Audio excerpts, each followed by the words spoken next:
Jason Fitz with Yahoo Sports, hanging out with Eli Manning. Let's start with a little bit of football. Obviously, Giants fans freaking out. What's your message right now to Giants fans after one game? Yeah, this is one game coming off an injury. If you look at some of the other quarterbacks that are coming off injuries, then also didn't have their best. It takes some time to trust that injury, trust that you're back, and that can go into your psyche a little bit. So Daniel's working hard. He's going to be committed. He can get back and play at a high level and expect him to have a big week and a big bounce back week this week. Do you believe Daniel Jones can be an elite quarterback in the NFL? I do. I've seen Daniel. I've seen how hard he works. I've seen his commitment. I've seen his attitude, how he's a leader in the locker room and does all the things right. He is going to work hard. He's coachable. If he makes mistakes, he's going to want to correct them and be coached hard. And so we've seen the glimpses. We've seen on the playoff run.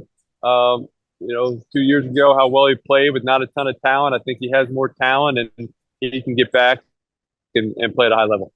Every former player I talk to says you can't freak out after one game. So that being said, you watched week one. Is there any result you saw that does make you at least pause a little bit and say, hey, we may have a problem?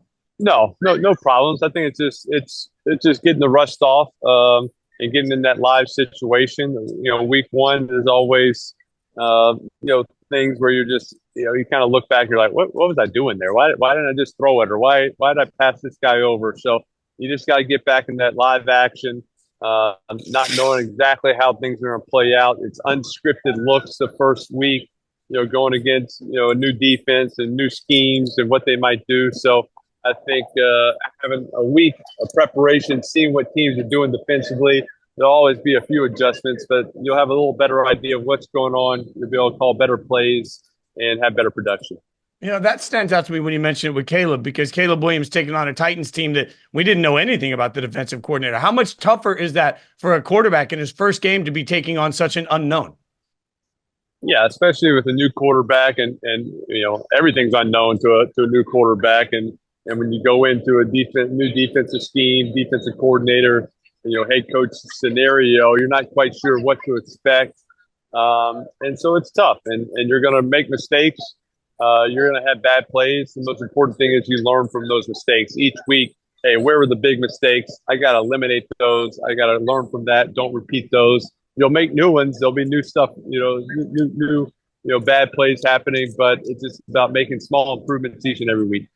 All right. So then, Eli, as a former player, you've got all the knowledge of, hey, don't freak out. As a guy that sits in front of a microphone, that's my job. So, how long into the season before I can effectively start to freak out? I think you have 3 weeks. I think 3 weeks you can start to freak out a little bit. Until then, you just got to give it a little bit of time. I love this freak out concept because obviously you have a background not just in sports but in entertaining all of us. What's tougher, hosting Saturday Night Live or getting ready for a Super Bowl? What's tougher? Probably hosting Saturday Night Live is tougher, just in the sense that it's just the unknown. Getting ready for a Super Bowl. You know the game plan, you know what to expect and how to watch film. You know the routine of going through it. You also have 2 weeks to prepare for a Super Bowl. Saturday Night Live, you got 1 week.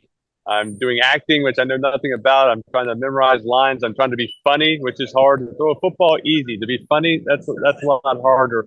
But I tried to kind of treat it the same way. Be coachable, ask questions. Told the guys, if I'm not saying it right, just tell me. I'm a football player. I'm a dumb jock. I'm not an actor by any means. So just coach me up. I'll try to do my best.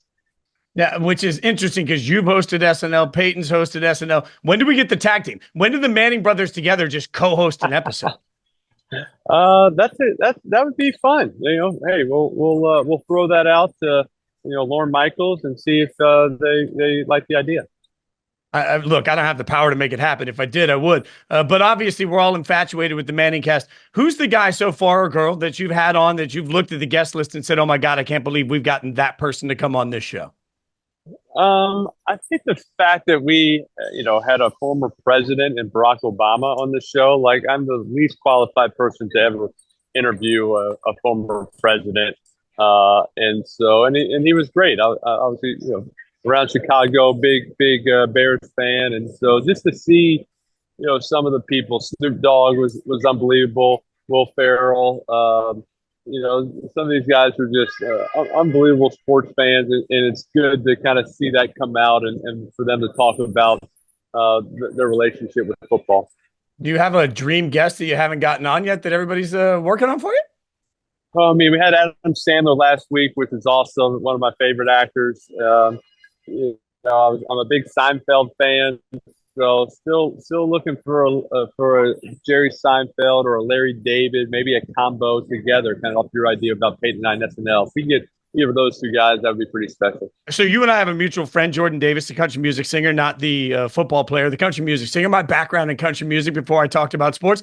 When are we going to get Jordan on? Like, we got to get some country music representation on the ManningCast. Eli, what are we doing? Yeah, that's good. That's a good point. The problem with country music stars is two things. A lot of them are from Nashville, so they might be a fan of the Titans. They might, Jordan's kind of Louisiana, Mississippi, so probably a Saints fan. We got to get the Titans or the Saints on Monday Night Football to get them on the show. So that's kind of the problem right there. So,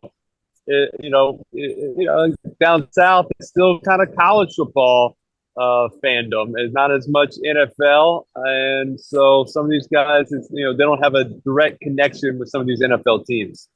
I mean, so I was a fiddle player. I played with Jordan a few weeks ago, just sat in one night.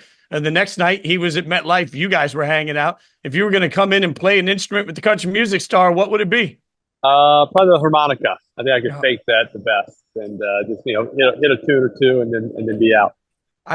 Only a quarterback could play the harmonica and look cool. Eli, appreciate you hanging out with me, my friend. Have a great day. All right. Thanks so much. A lot of fun.